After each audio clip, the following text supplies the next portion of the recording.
이것이 복음이다. 반석 위에 세운 집. 마태복음 7장 23절 말씀입니다. 그때 내가 그들에게 밝히 말하되 내가 너희를 도무지 알지 못하니 불법을 행하는 자들아 내게서 떠나가라 하리라. 이렇게 되어 있습니다.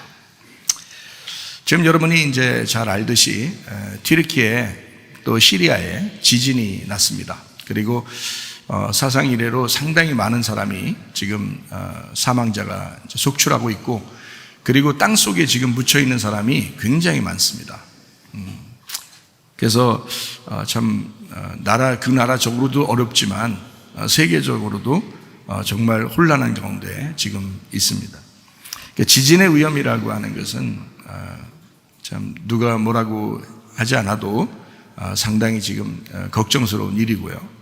전쟁과 기근이라고 하는 또 전염병이라고 하는 이런 것들은 이 말세에 꼭 일어나는 이 마지막 분위기입니다. 그래서 이런 일들이 이제 벌어지게 될 때는 여러분 자신들을 잘 준비하셔야 합니다. 지진이 일어났다. 근데 이번에 특이한 것인 이제 그냥 땅이 갈라지고 뭐 바다가 넘치고 뭐 이런 정도의 이야기가 아니고, 이번에 그 특이한 것은 건물들이 다 무너지고 있다는 겁니다. 건물이 무너지는데 어떤 건물은 또 안 무너지고 있더라는 거예요. 어떤 건물은 무너지고요. 근데 수많은 건물들이 무너졌는데 그 무너진 건물 밑으로 이제 사람들이 깔리는 거죠.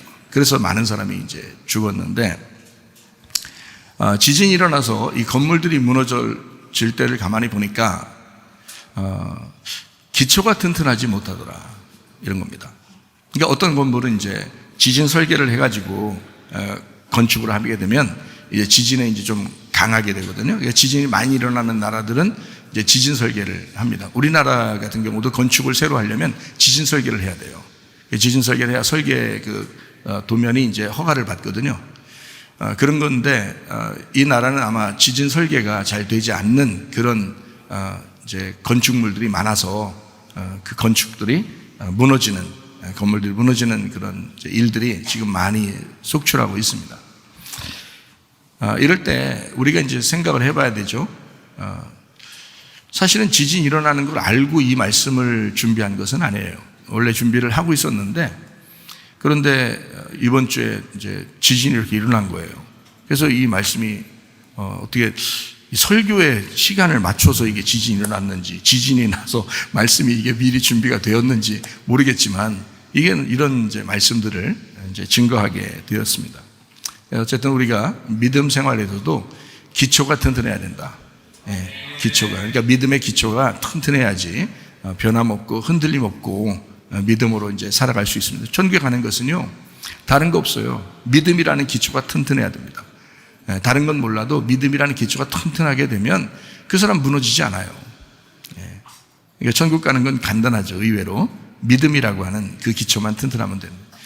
근데 의외로 기초라고 하는 이 믿음이 자꾸 흔들리는 사람들이 상당히 많다.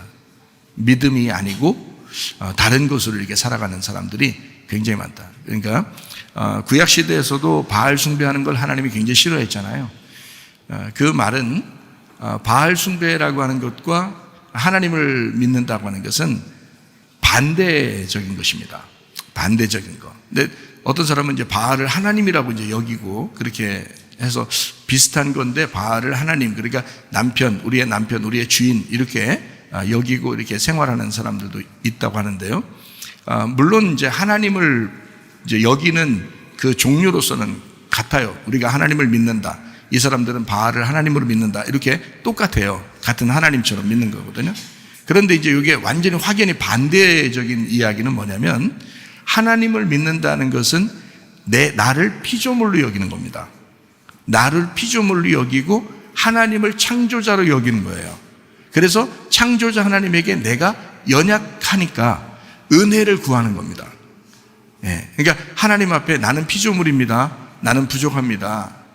나를 불쌍히 여겨 주십시오 하면서 이 은혜를 구하는 그것이 이제 믿음이라고 그러는 거예요. 그래서 하나님은 우리에게 은혜를 주시는 분이고 사랑을 주시는 분이고 이제 복음으로 진리를 깨닫게 하시는 분이다. 이렇게 보는 것을 하나님을 제대로 믿는 거다라고 하는 겁니다. 근데 반대로 바알 숭배는 뭐냐면요, 자기가 하나님 되는 겁니다. 자기가 하나님. 그래서 자기가 풍요로워야 되겠다는 거예요. 자기 잘 살아야 되겠다는 거예요. 자기는 좀 잘 돼야 되겠다는 거예요. 다른 사람 다 망해도 뭐 자기는 안 망하면 다행이다. 그리고 자기가 잘 되면 또 다른 사람 다 가난하게 살고 불쌍하게 살아도 상관없다. 나만 잘 되면 된다. 하나님을 믿을 때 하나님 나 좀 잘 되게 해주세요. 나 좀 복을 받게 해주세요. 나 좀 이렇게 이 세상에서 풍요롭게 좀 해주세요. 하나님은 하나님인데 하나님이 나의 종이 되는 거예요. 그래서 내가 주인이고 하나님을 종으로 만드는 겁니다.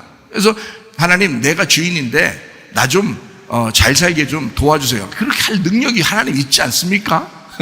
그러면서 그 마술 부리듯이 그렇게 요술 램프처럼 하나님을 그렇게 생각해 버리는 거예요. 그래서 막 이렇게 그 재물도 드리고 막 하는 겁니다. 왜 재물도 드리고 그러냐면 자기 잘 되려고 기도하고, 자기 잘 되려고 찬양하고, 자기 잘 되려고 예배하고, 자기 잘 되려고 헌금하고, 이렇게 하는 사람들이 뭐라 그러면 바알 숭배하고 있다라고 하는 겁니다. 그게. 그러니까 똑같이 하나님으로 여기면서 바알을 숭배하는 거예요. 그러니까 하나님을 믿는 거하고 바알이라는 하나님을 믿는 거하고는 완전히 반대죠. 복음이냐 율법이냐 이렇게 반대입니다. 그리고 하나님을 믿는 거냐 나를 믿으라고 하나님을 갖다가 요구하는 거냐, 하나님을 아주 그냥 종부리듯이 하는 거죠. 자기 잘 되려고 하는 그거를 이제 바알 숭배라고 그래요. 근데 여러분 잘 생각해 봐요. 교회 다니시는 여러분은 세상 사람들은 뭐 당연히 그렇게 살아갈 것이고요. 교회 다니는 사람들도 대부분 어떻게 살아요? 자기 잘 되려고 하나님 믿지 않습니까? 그럼 당신이 믿는 하나님은 진짜 하나님을 믿는 겁니까? 아니면 바알을 믿는 겁니까? 여러분, 주님이 재림하실 때 여러분 반드시 판가름 날 것입니다. 그리고 여러분이 죽을 때 반드시 판가름 날 것입니다. 그게 여러분의 진짜 믿음이었는지 아니면 가짜 믿음으로 믿음인 척하면서 살아갔는지는 반드시 판가름 날 거예요, 여러분. 여러분 순수하게 믿음의 기초를 잘 다진 믿음의 사람으로 살다가 주님 만나시기를 바랍니다. 굉장히 중요한 거예요, 여러분. 이게 기본적인 거고 기초가 튼튼해야지. 기초가 없으니까 자기가 바알 숭배하는지도 몰라요. 하나님 믿는 줄 알아요. 교회에 나와서 예배 드렸다는 거예요. 근데 예배는 다 똑같이 드리는데 바알을 숭배하고 돌아간 사람들이 대부분이라는 거죠. 문제가 있습니다. 믿음을 가지셔야지. 진짜 하나님을 믿어야지. 진짜 믿음을 가져야지. 가짜 믿음 가지고서 진짜 믿음인 줄 착각하고 몇십 년을 교회 다닙니다. 그러니까 자기 자존심 하나 내려놓질 못해요. 자기 성질 하나 내려놓질 못해요. 자기 욕심 하나 내려놓질 못해요. 자기의 외식적인 거 그거 하나 내려놓질 못해요. 왜? 가짜를 믿었으니까. 가짜로 믿었으니까. 가짜 믿음 가지고 생활했으니까. 진짜 믿음 가지셔야 합니다. 진짜 하나님 믿어보시라고. 하나님을 창조자로. 나는 피조물이요. 나는 연약한 자요. 하나님 내가 의지할 수밖에 없습니다. 하나님을 인정할 수밖에 없습니다. 하나님을 내가 신뢰할 수밖에 없습니다. 라고 하는 그 믿음 가지고 살으셔야 돼요. 여러분, 그러니까 그게 진짜 합법적인 거고요. 불법적인 믿음이 가짜 믿음입니다. 자기는 하나님 믿는다고 하면서 가짜로 믿는 거예요. 근데 그게 불법이라는 거죠. 그러니까 아버지의 뜻대로 행동해야 되는데 주여 주여만 하고 있다는 겁니다. 주여 주여. 참 놀랍죠, 사람들. 그러니까 이게 자기가 가짜 믿음인지도 모르고 살아요. 참 우리 교회는 진짜 믿음 있는 사람들이 많아지시기를 바랍니다. 마지막 때예요. 주님 오실 때 다 됐고 여러분 죽을 때가 또 뭐 주님 만나는 때니까 그때까지 여러분 준비하셔야 돼요. 신부로서 계속 옷을 빨아야 되고 계속 말씀으로 여러분 거듭나셔야 되고 날마다 깨끗하게 준비하셔야 돼요. 신부로서. 그렇지 않으면 미련한 다스처녀처럼 기름등불 준비하지 못하고 어느 날 갑자기 내가 하나님을 믿었던 게 아니라 바알 숭배처럼 나를 위해서 신앙생활했구나 라는 것을 어느 날 깨닫게 될 것입니다. 그럼 그땐 늦은 거예요. 그땐 끝났습니다. 그땐 종말이에요. 당신들의 심판이고. 그런 날이 오지 않기를 진실한 믿음으로 살다가 주님 만나시기를 바랍니다. 이사야 53장 5절 말씀이요. 그가 찔리심은 우리의 허물 때문이요 주님의 상하심은 우리의 죄악 때문이라. 주님의 징계를 받은 우리가 평화를 누리게 되었고 주님의 채찍에 맞으심으로 우리가 나음을 얻었도다 했습니다. 고린도후서 6장 2절 말씀, 보라 지금 은혜 받을 만한 때요 보라 지금은 구원의 날이로다 했습니다.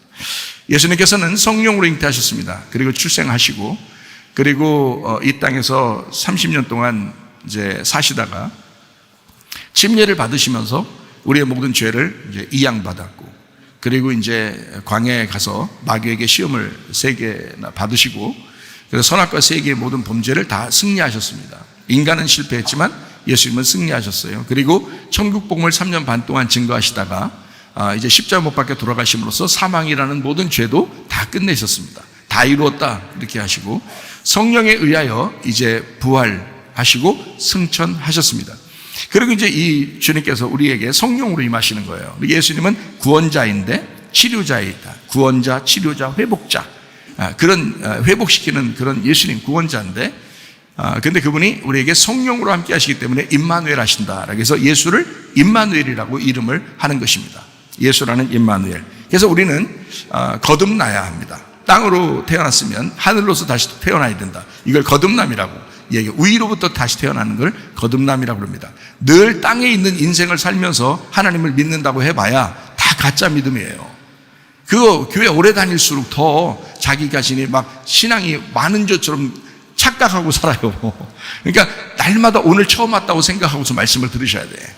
여러분 그만큼 겸손하셔야 돼요. 그만큼. 왜냐면 가짜 믿음 가지고 막 거드름 피는 사람이 너무 많은 이 세상, 우리 교회 말고 이 세상은 그렇다 이 말이에요. 이 세상은. 그러니까 오늘 처음 나온 것처럼 겸손하게 말씀을 은혜로 받으셔야 돼. 믿음이 무엇이냐, 복음이 무엇이냐, 이걸 자꾸 깨달으셔야 되죠. 그래서 하늘로서 태어나야 된단 말이에요. 땅에서 태어나는 건 100번, 1000번 태어나도 소용없어요. 하늘에서 태어나야 되는 거예요. 그걸 거듭남이라고 말하는 건 물과 성령으로 너희가 거듭나지 않으면 하나님 나라에 들어갈 수가 없다. 이렇게 말씀하고 있는 거예요. 그러니까 거듭났다. 이것은 땅에서 주여 주여 하는 사람이 아니라 하늘로서 하나님의 아버지의 아들이 되는 걸 거듭났다라고 말하는 것입니다. 그러니까 이 땅에서 아무리 신앙생활 한다고 폼 잡아봐야 의미 없어요. 진짜 믿음 가지셔야 됩니다. 고린도전서 1장 10절 말씀이요. 같은 말을 하고 같은 마음을 가지고 같은 뜻, 같은 판단, 같은 생각, 같은 것을 아는 것으로 너희가 하나가 되어야 된다. 왜냐하면 교회라고 하는 것은 이 세상과 달라서 이 세상은 아무리 흩어져서 살아가고 있지만 우리 교회는 세상 속에서 같은 말을 하는, 같은 말씀을 가진, 같은 생각을 하는, 같은 마음을 품은, 같이 아는 것으로 나아가는 그런 사람들이 모인 곳이 바로 교회이기 때문에 교회는 그런 곳이 되어야 합니다. 히브리 13장 8절 말씀, 어제나 오늘나 영원토록 예수님은 그리스도가 되신다 이렇게 말씀하셨습니다. 마태복음 16장에서도 이제 베드로가 그렇게 말하죠. 주는 그리스도시요 살아계신 하나님의 아들이십니다. 이렇게 말하죠. 사도행전 4장 12절 말씀은 다른 이름으로서 우리에게 구원받을 만한 이름을 주신 적이 없다라고 했어요. 오직 예수 이름만 구원을 주신 적이 있다라고. 그러나 그 예수님을 주여 주여 한다고 구원받는 것은 아닙니다. 여러분, 진짜 아버지의 뜻대로 행하는 사람, 예수님이 하나님의 아들로서 이 땅에 충실하셨듯이 우리도 하나님의 아들이 되어야 합니다.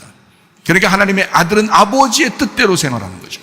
그런 사람이 천국 간다 이렇게 말하는 거지, 주여 주여 한다고 예수님 주님 주님 뭐 이런다고 다 천국 가는 건 아닙니다. 그러니까 진실한 마음을 하나님 보신단 말이에요. 그러니까 마지막 때일수록 여러분 자신을 점검하고 진짜인지, 내가 진짜인지 가짜인지 그거 점검하시란 말입니다. 교회 어릴 때부터 다녔다고 해서 중요한 게 아니에요.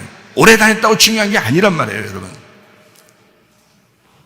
저도 모태신앙이라는 거예요. 모태신앙. 그런데 저는 날마다 새롭게, 날마다 죽는다, 날마다 새롭게 태어나 살아간다 하는 마음으로 살아갑니다. 왜? 성경을 알았으니까. 성경을 알았으니까 그게 진짜구나, 그게 내가 살 방법이구나라는 걸 내가 알았으니까 나는 그렇게 살려고 한단 말이죠. 근데 여러분에게 얘기하는 거예요. 진짜 살 방법이 그건데 라고 난 알면서 나는 그렇게 살려고 하면서 여러분한테 그걸 안 가르쳐주면 나도 가짜라는 거지. 안 된다는 거지. 그렇게 하면 안 되는 거지. 진짜 목사가 되려면 여러분한테 나도 그렇게 살려고 하니까, 나도 그렇게 살아가고 있으니까 여러분도 그렇게 살아야 합니다. 그게 준비하는 겁니다. 슬기로운 다스쳐도 되는 겁니다. 기름등불 준비하셔야 합니다. 날마다 그 옷을 빨아야 합니다 라고 말하는 거죠. 그게 진짜 목사죠. 나도 그렇게 살아야 하고, 그렇게 살려고 해야 하고, 그리고 여러분에게도 진짜를 가르쳐 줘야 되는 거예요. 가짜 신앙 가지면 안 됩니다. 가짜 신앙, 우리 교회는 안 통합니다.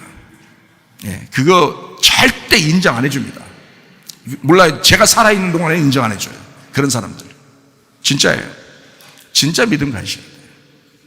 사랑이 넘치는 그런 교회가 되어야 합니다. 갈라디아서 2장 20절 말씀이요. 내가 그리스도와 함께 십자가에 못 박혔나니 그런즉 이제는 내가 산 것이 아니요 오직 내 안에 그리스도께서 사신 것이라. 이거 굉장한 복음입니다. 내가 육체 가운데 사는 것은 나를 사랑하사 나를 위하여 자기 자신을 버리신 하나님의 아들의 믿음으로 살아가는 것이다. By the faith of the Son of God입니다. 하나님의 아들이 가지고 있는 그 믿음. 나의 믿음이 아니죠. 왜? 내가 죽었으니까 내 믿음이 없어진 거예요. 하나님의 아들이 가지고 있는 그 믿음. By the faith of the Son of God. 하나님의 아들이 가지고 있는 그 믿음.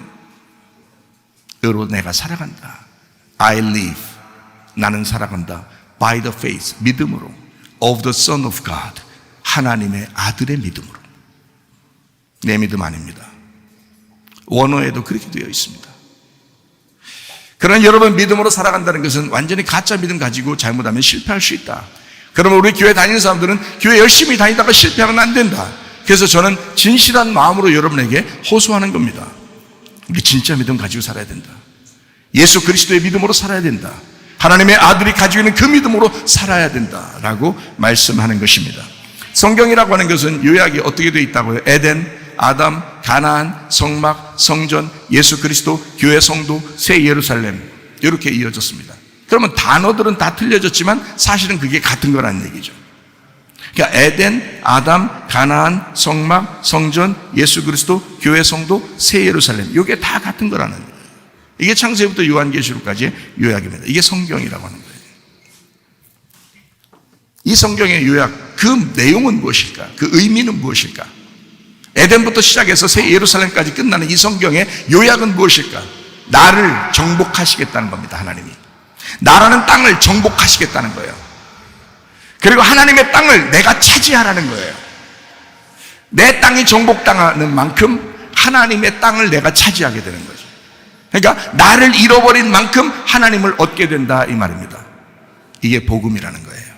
이게 성경의 요약, 그 복음. 그래서 성경대로 살아라 라고 하는 것이죠. 성경대로 살아라. 그게 하나님의 사랑입니다. 하나님의 사랑으로 다 완성된다 그러잖아요. 이웃사랑으로 완성된다 그렇게 말하잖아요.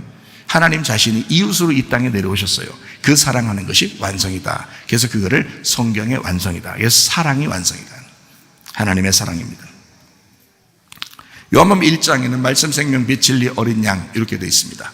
어린 양으로 죽으시는 예수님, 결국 말씀, 생명, 빛, 진리가 되신 주님은 어린 양으로 죽으신다. 우리를 위해서. 이거를 하나님의 사랑이라고 한다. 그래서 성경을 읽는다는 건 중요하다. 성경을 살아가는 것이 중요하다. 왜냐하면 그게 하나님의 사랑을 깨달은 사람들의 태도니까. 하나님의 사랑을 깨달은 사람들은 성경 말씀을 읽을 것입니다. 성경 말씀을 살아가려고 할 것입니다. 튀르키예, 시리아 지진이 났습니다. 지진의 위험이라는 것은 우리에게 늘 도사리고 있습니다. 전쟁, 그리고 기근, 전염병, 이건 마지막 때의 분위기입니다. 지진이라고 할 때, 지진이 났을 때는 반드시 기초가 튼튼해야 된다. 여러분과 제 그 믿음의 기초가 튼튼한가를 늘 점검하시라. 지진에는 지진 설계라는 게 있어요. 그런 원칙이 있다. 어떤 지진이 와도 흔들렸을 때 그때 바로 세워지는 그 지진 설계가 된 그런 건축물, 그런 집이 돼야 된다는 거예요. 여러분과 저의 믿음의 집이 그런 집이 돼야 된다는 거예요. 여러분에게 말씀드리고 싶은 것은, 그러니까 불법으로 지은 건축물 있잖아요. 이런 것들은 철거돼야 됩니다. 그렇죠? 불법으로 지은 건축물들. 왜냐하면 불법으로 건축하면 그게 위험하니까 그런 거예요. 그렇죠? 그러니까 불법 건축물은 철거돼야 됩니다.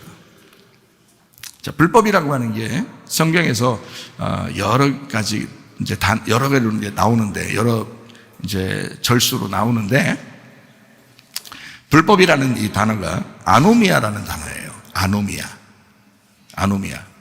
이 아노미아가 불법이라는 단어거든요. 근데 이게 글자 두 개가 합해서 아노미아라는 글자를 만들어낸 거예요.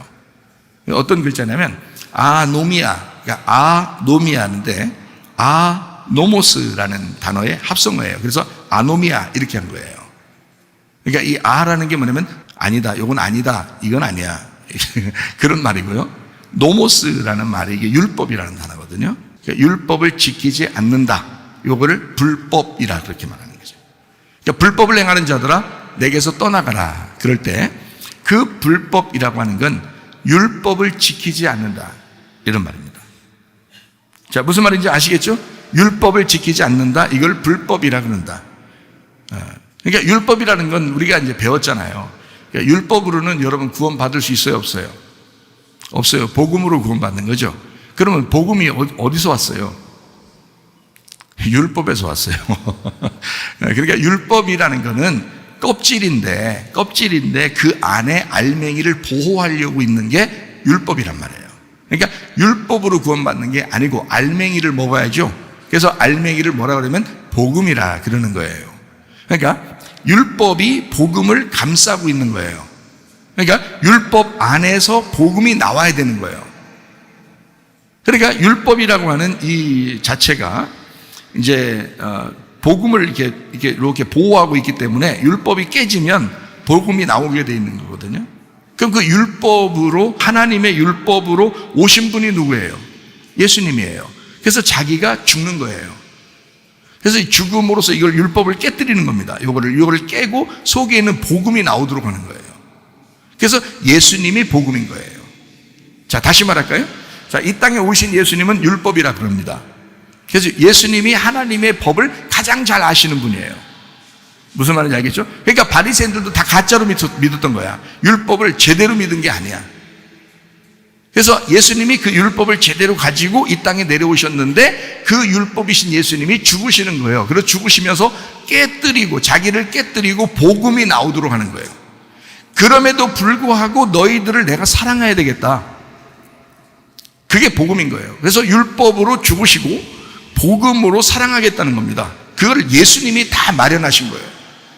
그래서 우리는 다른 이름으로 구원받을 수가 없어요. 다 은혜로만 구원받고 예수님으로만 구원받고 율법을 깨뜨리시고 복음으로 우리에게 사랑을 주시는 그 사랑으로 구원받는 거예요.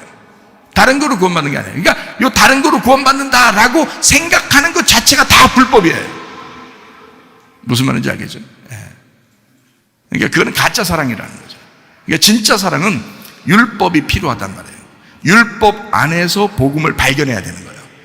이 성경책 자체가 어떻겠어요, 여러분? 이 성경책 자체가, 이 성경책 자체는 복음이에요, 율법이에요? 율법이죠. 이 성경책 자체는 율법이야. 그럼 여러분 보고 성경책 읽어라 그러면 뭘 읽으라는 거예요? 율법을 읽어내고 속에서 복음을 발견하라 그러는 거죠. 무슨 말인지 알겠어요? 네, 그러니까 이게 성경책 자체는 율법인데 그 안에서 복음을 발견해야 된다는 거죠. 예수님을 발견해야 된다. 이 성경책이라는 법을 떠나서 살면 다 불법이 되는 거예요. 이해가 됩니까? 제가 말하는 불법이 뭔지? 그러니까 이 성경책이라는 율법을 떠나면 다 불법이 된다고요, 여러분. 그래서 성경책을 읽고 그 성경책 안에서 그 법대로 사셔야 된다는 거야. 그 법대로. 그걸 합법이라고 그러는 거예요. 그러니까 예수님도 이 땅에 합법적으로 오신 거예요. 불법으로 오신 게 아니고 합법적으로 오셔서 이 땅에 있는 죄인들, 불법으로 살아가는 죄인들을 위해서 주님이 죽으시고 그 불법을 깨뜨려 버렸다고요. 그리고 이제 합법이 되셔 모든 사람을 합법적으로 예수 그리스도라는 합법을 통해서 하나님에게 오라고, 자기가 길이 되고 자기가 진리가 되고 자기가 생명이 되겠다고 하는 것입니다. 그게 이제 복음이라고 그러는 거예요. 우리의 힘으로는, 우리의 노력으로는 천국 갈 수 없습니다. 예수 그리스도의 은혜로, 예수 그리스도의 사랑으로만 천국에 갈 수가 있습니다. 그렇기 때문에 용서하라는 거예요. 그렇기 때문에 다른 사람 미워하지 말라는 거예요. 너도 똑같은 인간이니까. 이해가 됩니까? 그러니까 그런 불법적으로 살지 말라는 거예요. 율법적으로 살아라는 거예요. 이 법으로 살아라는 거예요. 합법적으로 살아라는 거예요. 율법적으로 그 안에서, 그렇지만 그 안에서 율법 껍질만 핥아먹고 살지 말고 그 속에는 알맹이를 먹으라는 거지. 그 속에는 복음, 그 예수를 발견해라. 그게 진짜 진리라는 거다. 그래서 영과 진리로 예배드리는 자를 아버지께서 찾으신다 이러잖아요. 그 찾으신다는 말이요, 예배한다는 단어입니다. 예배한다. 영과 진리로 너희가 예배하잖아? 그럼 하나님 아버지가 너 찾아서 예배할 거야. 이런 말입니다. 참 놀랍죠. 우리가 어떻게 어디 있다, 하나님이 어디 있다고 예배 드리려고 왔겠어요, 여러분이? 응? 여러분 예배 드리러 온 거잖아요. 그럼 어디 좀 있어야 되잖아. 뭐 십자가 있나? 지금도 여기 앞에? 이런 식으로 돼 있나? 아니면 공중에 어디 떠다니시나? 우리 교회 뭐 떠다니시나, 공중으로? 그런 거 아니죠. 하나님이 우리를 찾으셔야 합니다. 하나님이 우리를 예배하셔야 합니다. 어디에 있다고요? 영과 진리로 예배하는 자들, 그 가운데 하나님이 오신다는 거예요. 영과 진리로, 영이라는 말씀을 진리로 깨닫는 자들. 아, 이런 말씀이었구나. 내가 불법으로 살면 안 되겠구나. 내가 합법적으로 살아야 되겠구나. 그 합법으로 오신 예수님을 내가 믿어야 되겠구나 라고 생각하는 사람들, 그 사람들에게 찾아오시고 그 사람들을 예배하신다, 이렇게 하는 거예요. 그래야 예배가 합당하게 되는 거예요. 그런 예배를 드리지 않으니까 성경을 몰라요. 교회를 오래 다녔는데 성경을 몰라요. 왜? 성경 알려고 하지 않았으니까. 진리를 깨달으려고 하지 않았으니까.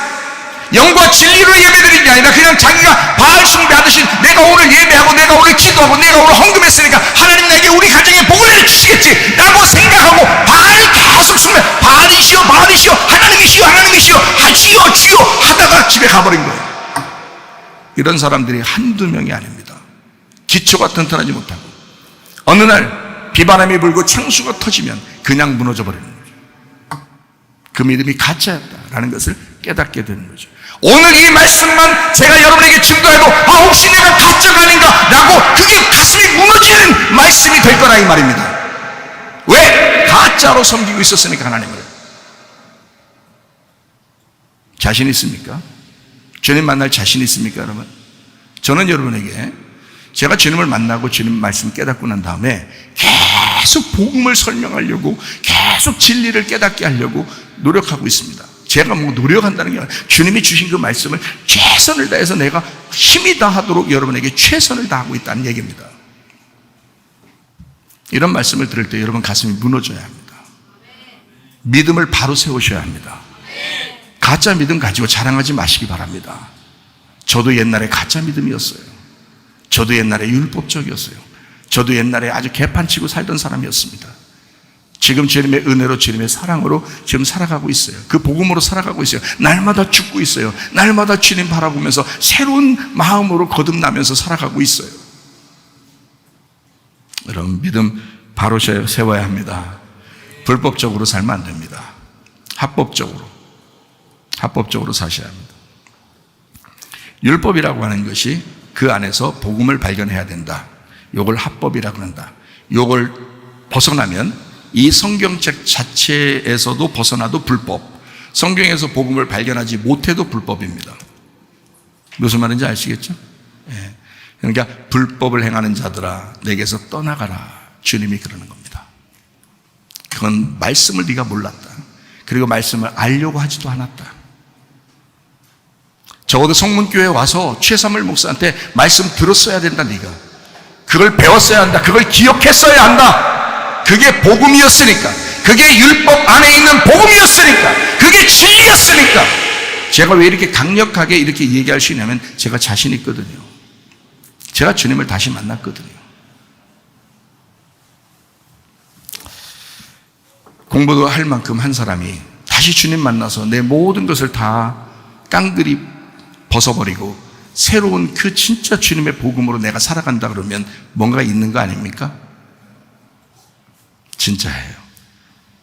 여러분을 나무라려고 하는 게 아니고요. 진짜 복음을 여러분이 깨달으셔야 된다라는 것을 말씀드리고 싶어서 그러는 거예요. 여러분 절대 저는 여러분 미워하지 않습니다. 주님도 여러분을 미워하지 않습니다. 믿음을 바로 세우자고 얘기하는 것입니다. 데살로니가 후서 2장 3절이요. 누가 어떻게 하여도 너희가 미혹되지 마라. 먼저 배교하는 일이 있고 저 불법의 사람 곧 멸망의 아들이 나타나기 전에는 그날이 이르지 아니하리니, 이렇게 되어 있습니다. 데살로니가 후서 2장 7절 말씀입니다. 불법의 비밀이 이미 활동하였으나 지금은 그것을 막는 자가 있어 그 중에서 옮겨질 때까지 하리라. 데살로니가 후서 2장 9절부터 12절 말씀입니다. 악한 자의 나타남은 사탄의 활동을 따라 모든 능력과 표적과 거짓 기적과 불의의 모든 속임으로 멸망하는 자들에게 있으리니 이는 그들이 진리의 사랑을 받지 아니하여 구원함을 받지 못함이라. 이러므로 하나님이 미혹의 역사를 그들에게 보내사 거짓 것을 믿게 하심은 진리를 믿지 않고 불의를 좋아하는 모든 자들로 하여금 심판을 받게 하려 하심이라. 자기가 구원받지 못한다 나중에, 그리고 심판받는다 그러면 당신이 그걸 선택한 것입니다. 당신이 그런 사람이었기 때문에 그걸 선택한 거예요. 하나님 잘못이 아닙니다. 교회 목사 잘못이 아닙니다. 여러분이 그 불법을 좋아했던 거예요.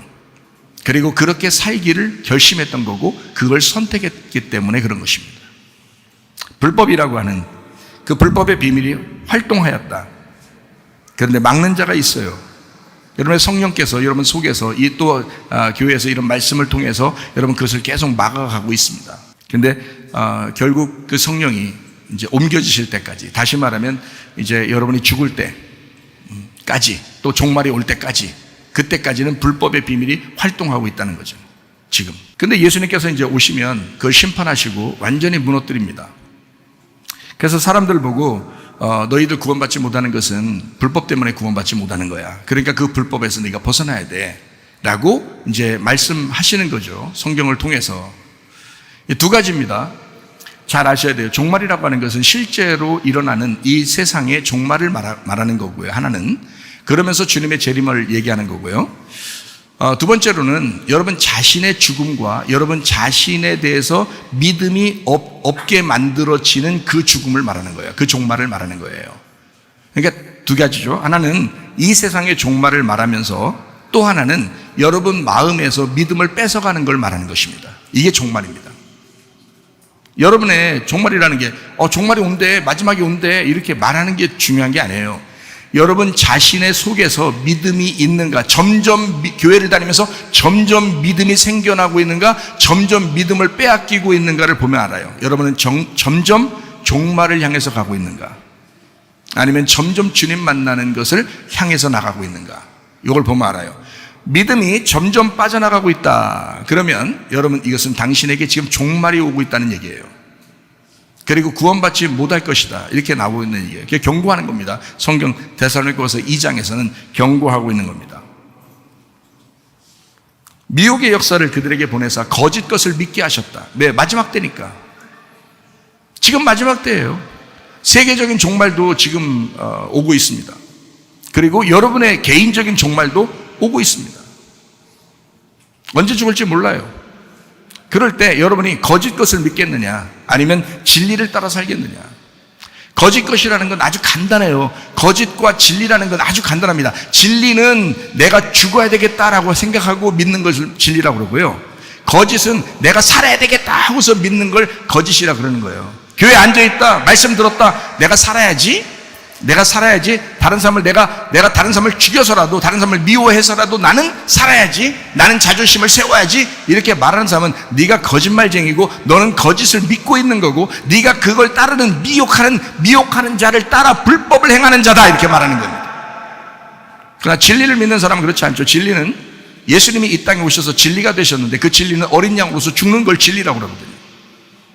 그러니까 그 어린 양으로서 죽는 걸 진리라고 말하는 그 예수님을 따라가는 사람은 내가 죽어야지, 다른 사람을 살려야지, 그러므로 내가 저 사람을 용서해야지, 저 사람을 사랑해야지, 내가 어쩌시 나 자신을 내려놔야지 이렇게 한단 말이에요.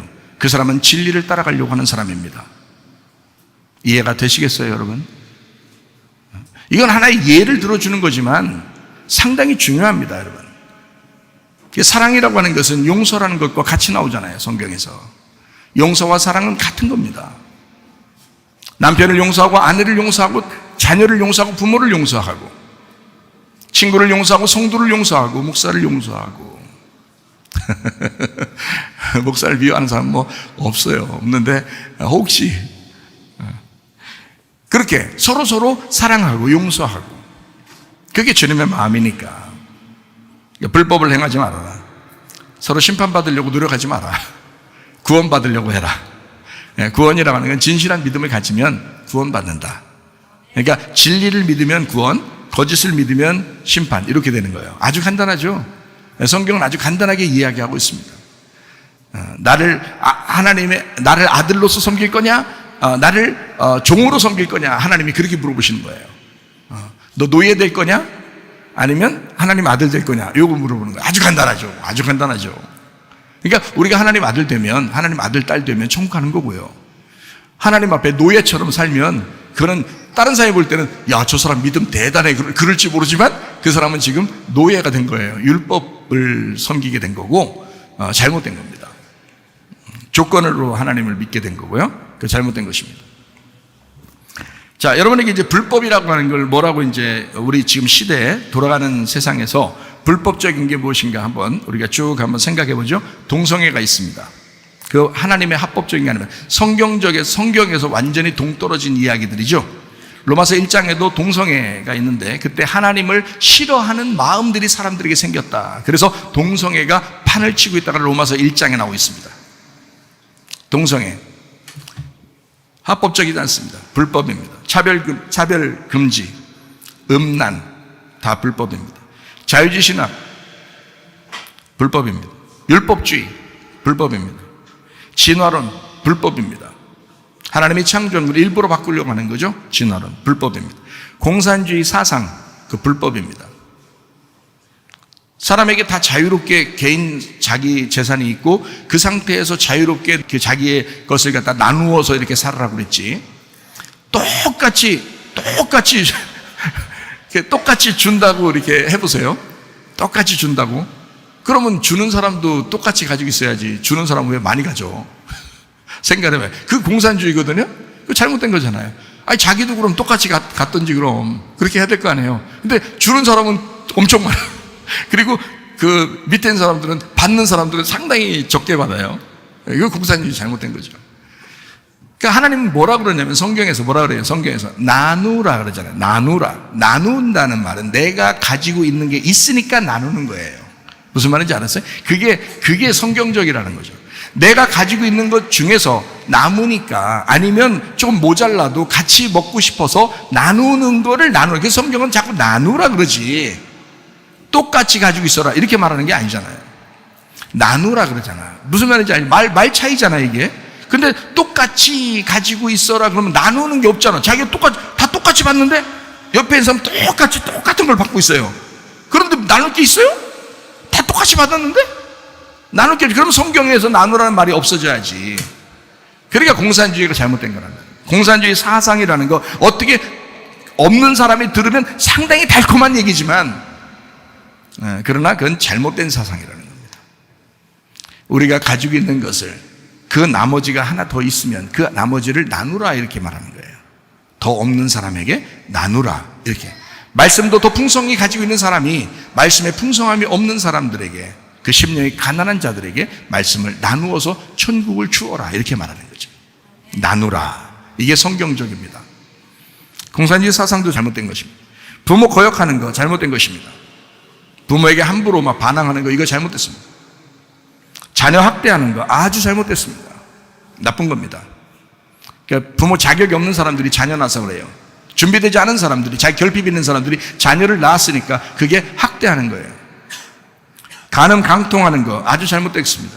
가정 파괴가 되는 거 아주 잘못된 겁니다. 교회 파괴되는 거 아주 잘못된 것입니다. 거짓말하는 거 아주 잘못된 것입니다. 화내는 거 아주 잘못됐어요. 미워하는 거 아주 잘못됐습니다. 여러분, 불법의 결론이 뭘까요? 이런 불법들을 막 사람들이 다 행하는 게 지금 굉장히 악한 시대라고 하잖아요. 굉장히 어둠이잖아요. 이럴 때 이 불법의 결론이 뭘까요?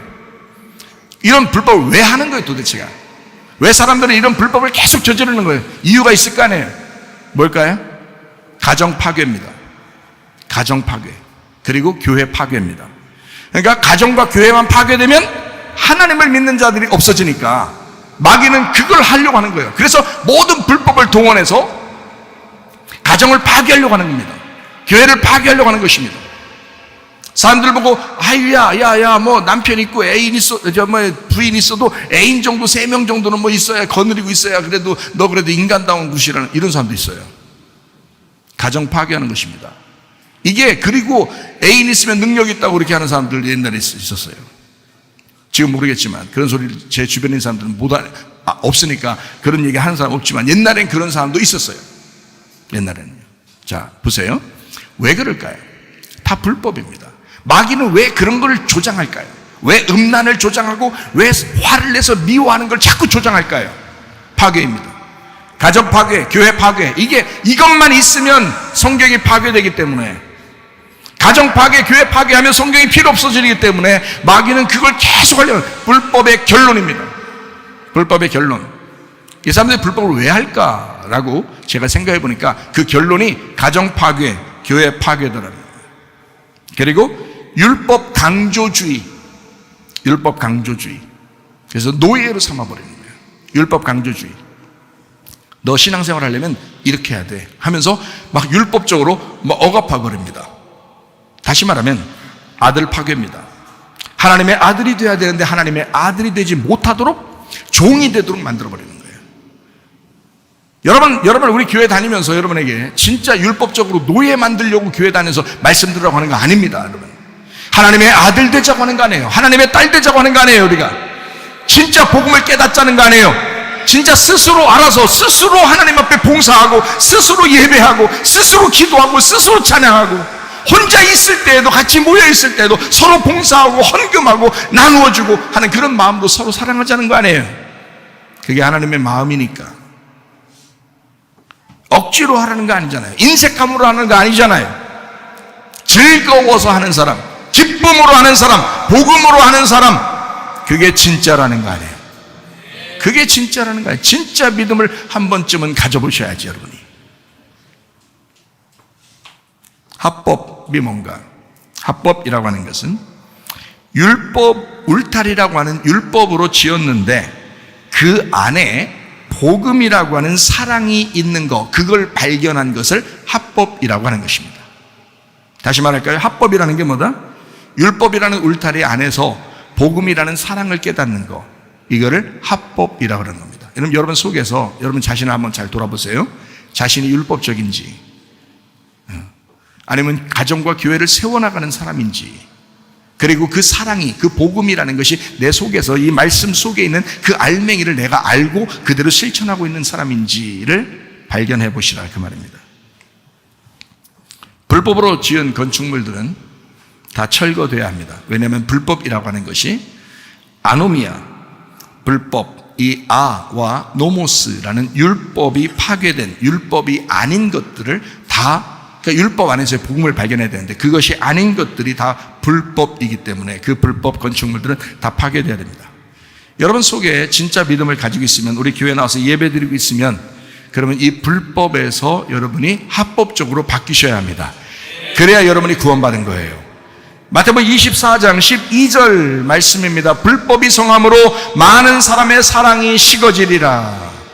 불법이 성함으로 많은 사람이 아버지의 진실한 사랑에서 식어지게 될 것이다. 지금 시대입니다. 마태복음 24장하고 누가복음 21장하고 요한계시록 6장 이런 데는 종말에 대한 이야기예요. 종말에 대한, 전체가 종말에 대한 이야기입니다. 그 마태복음 24장 그 가운데 12절에는 불법이 성함으로 많은 사람의 사랑이 식어질 것이다. 그러니까 가정이 파괴되는 거고, 교회가 파괴되는 거고, 하나님의 아들로서 섬기는 것이 아니라 아버지의 진실한 사랑을 깨닫지 못하고 노예처럼 신앙생활하는 사람들이 꽤 많아질 것이다. 무슨 말인지 아시겠습니까?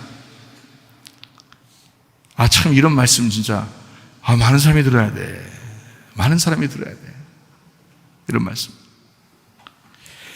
베드로후서 2장 7절 8절 말씀입니다. 무법한 자들의 음란과 행실로 말미암아 고통당하는 의로운 롯을 건지셨으니 이는 이 의인이 그들 중에 거하여 날마다 저 불법한 행실을 보고 들음으로 그 의로운 심정이 상함이라. 롯이라는 사람이 소돔과 고모라 멸망할 때에 마음이 괴로웠다는 거예요. 그 멸망하는 그 나라를 보면서 롯이라는 사람이 막 애통해했대요. 뭘 보고 애통했냐면 그 불법한 사람들을 보면서 애통해했대요. 야, 저런 불법한 사람들은 멸망당해야 돼, 뭐 심판받아야 돼, 당연하지, 뭐 이렇게 한 게 아니고, 롯이라는 사람은 지금 이 시대를 보면서 뭐라고 생각했냐면, 너무 슬프다, 너무 애통하다, 괴롭다, 왜 이런 세상이 되었을까라고 괴로워왔다는 거예요. 여러분, 지금 우리 교회 다니시는 분들은 적어도 그런 마음을 가지셔야 합니다. 뭐 다른 교회야 우리가 뭐 지금 모르니까, 또 다른 세상 사람들이야 내가 모르니까, 그러나 우리 교회 다니는 사람들은 적어도 롯이라는 사람도, 롯이라는 사람, 겨우 구원받은 사람도 저런 마음을 가지셨대요. 그러면 여러분과 저는 어떻게 해야 돼요? 이 세상의 불법을 향하여 여러분과 제가 막 애통해야 되지 않겠습니까? 괴로워해야 되지 않겠습니까, 여러분? 이 세상을 향하여 여러분, 이게 지금 이 세상이 지금 합법적으로 돌아가고 있습니까, 여러분? 지금 뒤죽박죽 돌아가고 있어요. 막 그냥 뒤집어질 정도로, 막 지진 나서 뒤집어질 정도로 이렇게 지금 세상이 돌아가고 있다고요. 이런 세상에서 율법이라는 울타리가 없으면 인간 사랑이라는 음란이지 진실한 사랑이 아니다. 그래서 율법이라는 성경 말씀이 꼭 필요한 것입니다.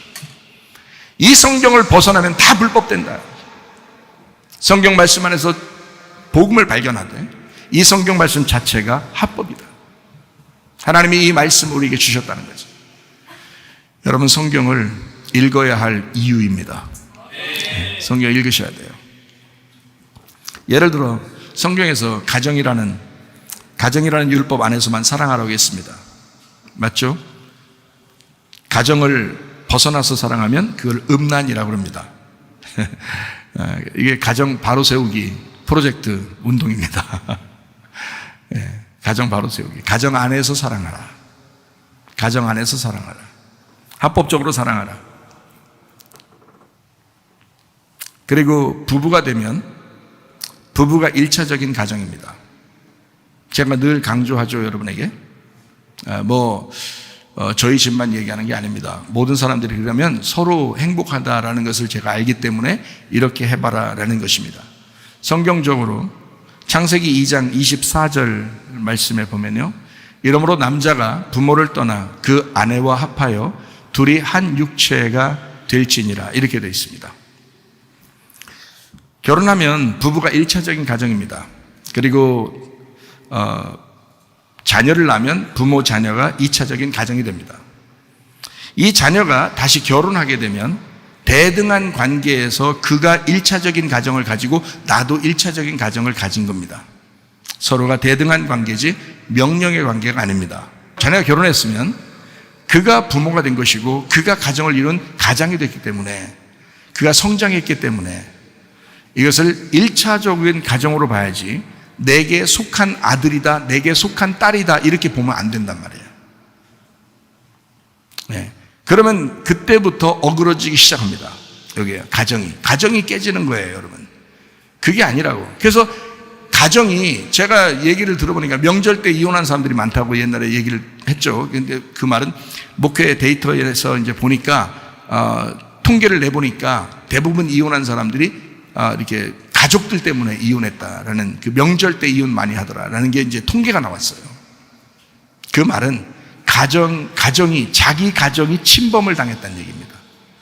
간섭을 받았다는 얘기예요. 서로 간섭하지 말고 만나고 싶으면 의견을 물어봐야 합니다. 그렇죠? 만약에 예를 들어서 우리 집에 이제 사우하고 딸하고 내가 만약에 요리를 만약에 해서 우리 집에 이제 와서 같이 먹었으면 좋겠다 이런 마음이 생겼다 그러면 아니면 우리가 이제 외식을 하기 위해서 나가서 밥을 먹으려고 그러는데, 우리 사우하고 딸하고 좀 왔으면 좋겠다 이런 마음을 가지고 만약에 그런 마음이 있었다면 전화를 해야죠. 해서 어떻게 시간 되냐고, 올 수 있냐고, 아니면 안 와도 된다고, 근데 형편에 따라서 하라고, 그래도 내 마음 하나도 괜찮다고, 이런 진짜 마음을 가지셔야죠. 그래야 그 사람들을 인정하는 거잖아요. 그죠? 그쪽 사람들을 인정해야 돼. 무조건 오라는 걸 전화해서 야 우리 밥 먹으려는데 와라. 우리 고기 좀 먹으려는데 와라. 어디 외식 가서 나가려는데 좀 와라 같이 먹자. 이런다는 이거 안 되는 겁니다. 그 무식한 겁니다. 그거.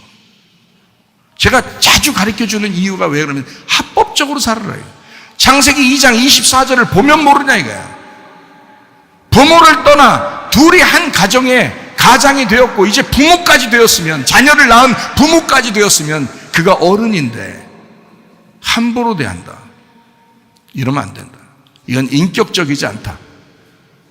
그건 가정을 몰라서, 성경을 몰라서 그렇다.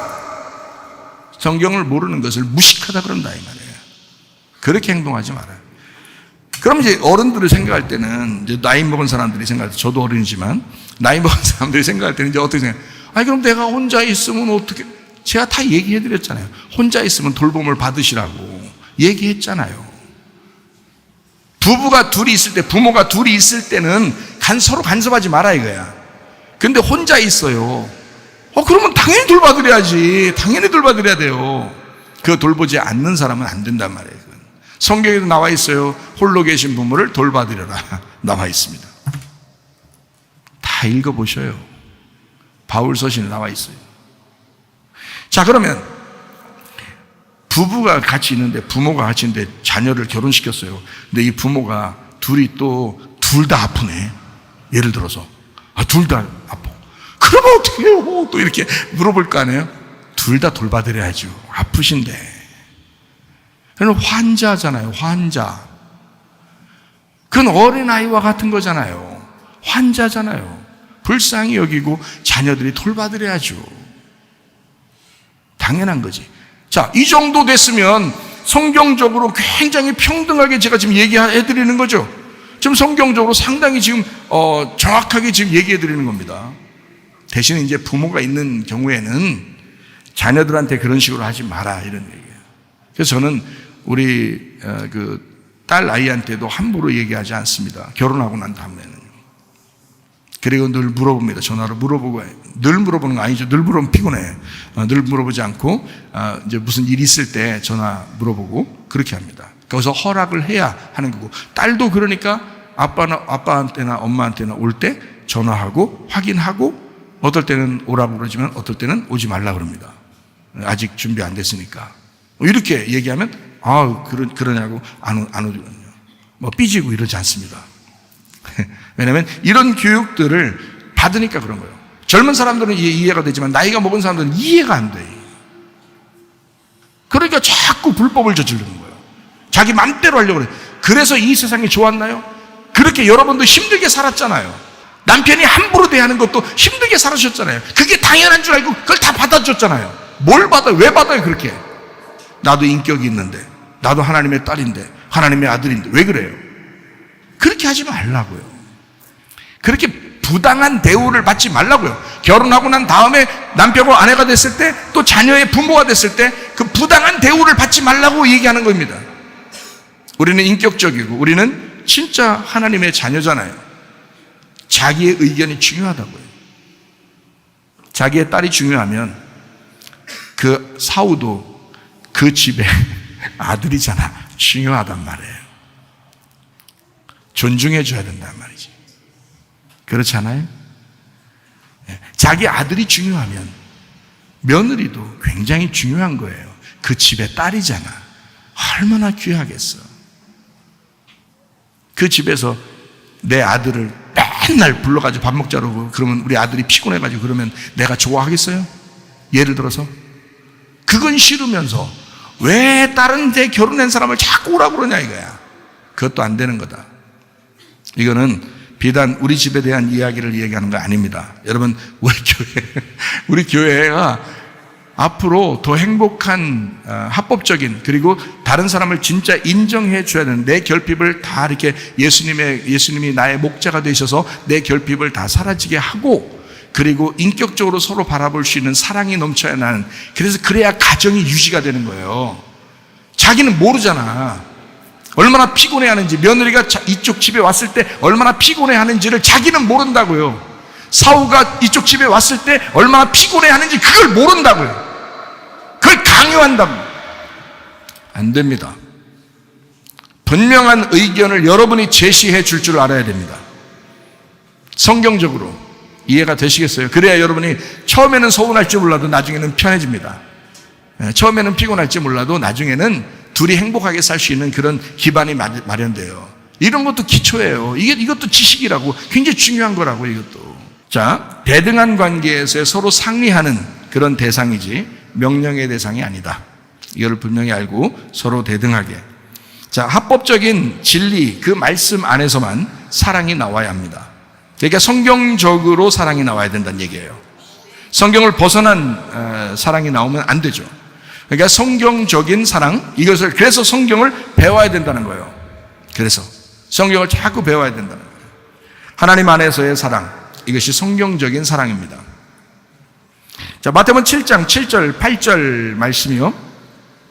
구하라 그리하면 너희에게 주실 것이요, 찾으라 그러면 찾아낼 것이요, 문을 두드려라 그리하면 너희에게 열릴 것이니 구하는 이마다 받을 것이요, 찾는 이는 찾아낼 것이요, 두드리는 이에게는 열릴 것이니라 라고 되어 있습니다.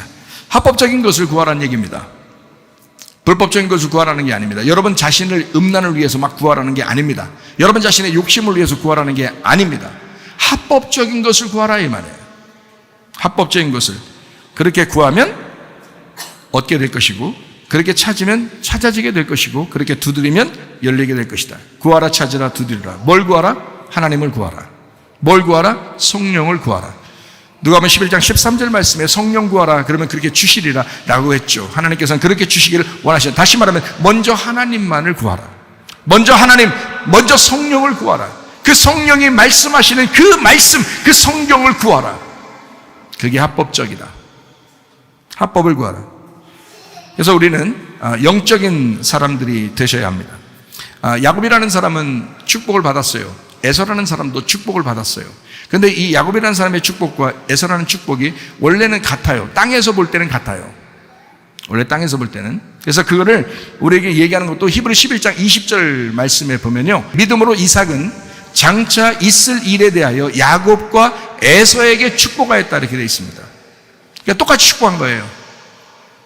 야곱과 에서에게 같이 축복해 준 겁니다. 근데 이런 거죠. 야곱은 영적 축복을 받은 거고요, 에서는 땅적 축복을 받은 겁니다. 이게 달라요.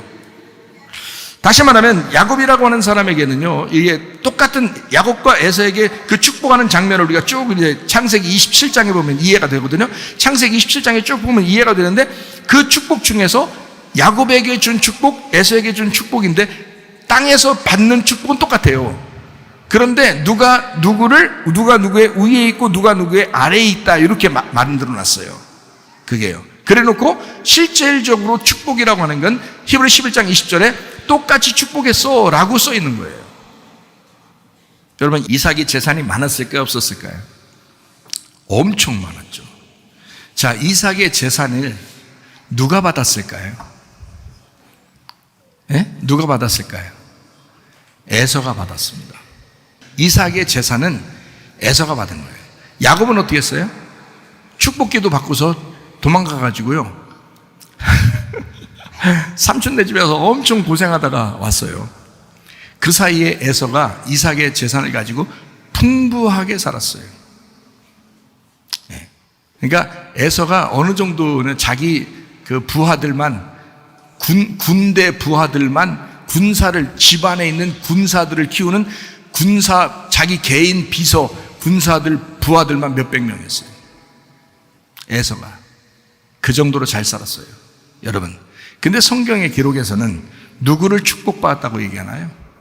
성경의 기록에서는 성경적인 것은 합법이고 성경에 벗어난 것은 불법이라는 것입니다. 야곱이 받은 축복이라고 하는 것은 합법이라고 그러는 거고, 에서가 받은 축복을 불법이라고 그러는 거예요. 그러니까 다시 말하면 땅의 축복은 불법인 거고 하늘의 축복은 합법이라고 하는 것입니다. 여러분, 어느 축복 받기를 원하셔요? 야곱 되기를 원하셔요? 아니면 에서가 되기를 원하셔요? 말로는 야곱 되기를 원한다 하죠. 말로는. 그래 놓고 이제 속으로는 에서가 에서, 에돔, 아담, 그 붉은 것이 이 속에 도사리고 있죠. 그게 인간이니까. 그게 땅적 축복을 바라는 인간의 바알 숭배의 사상이니까. 그러나 진짜로 모든 걸 잃어버려도 성령 하나님을 합법적으로 구하는 하나님, 나는 하나님만 원합니다, 진짜 하나님만 원합니다 하는 게 야곱이었습니다. 아버지의 재산 다 놓고 배낭 하나 메고 그냥 떠난 거예요. 축복받았으니까, 자기의 영적 축복받았으니까, 하나님 의지하고 아브라함과 이삭의 그 아버지와 할아버지의 그 축복을 의지하고 자기는 그 축복을 받았으니까, 아브라함과 이삭과 야곱의 그 축복, 그래서 그 야곱은 그 축복 하나 붙들고 떠난 것입니다. 그리고 하나님께서 그렇게 말씀하십니다. 야곱을 만나서, 야곱아, 너의 할아버지 아브라함과 너의 아버지 이삭의 축복이 너에게도 임할 것이다. 내가 그 할아버지 아브라함과 함께 있었던 것처럼, 너의 아버지 이삭과 함께 있었던 것처럼 내가 너와도 함께 있을 것이다. 그게 진짜 축복입니다. 여러분, 진짜 믿음을 갖기를 원하십니까? 믿음의 기초를 정말 잘 다져서 합법적인 사람으로 주님 앞에 칭찬받는 사람 되길 원하십니까? 그러면 여러분, 야곱의 축복을 받으셔야 합니다. 불법적으로 살면 안 됩니다. 야곱의 축복 안에서 살아가야 합니다. 하나님만 내가 필요합니다. 하나님의 성령이면 됩니다. 마태복음 7장 23절 24절을 읽고 마치도록 하겠습니다. 그때 내가 그들에게 밝히 말하되 내가 너희를 도무지 알지 못하니 불법을 행하는 자들아 내게서 떠나가라 하리라.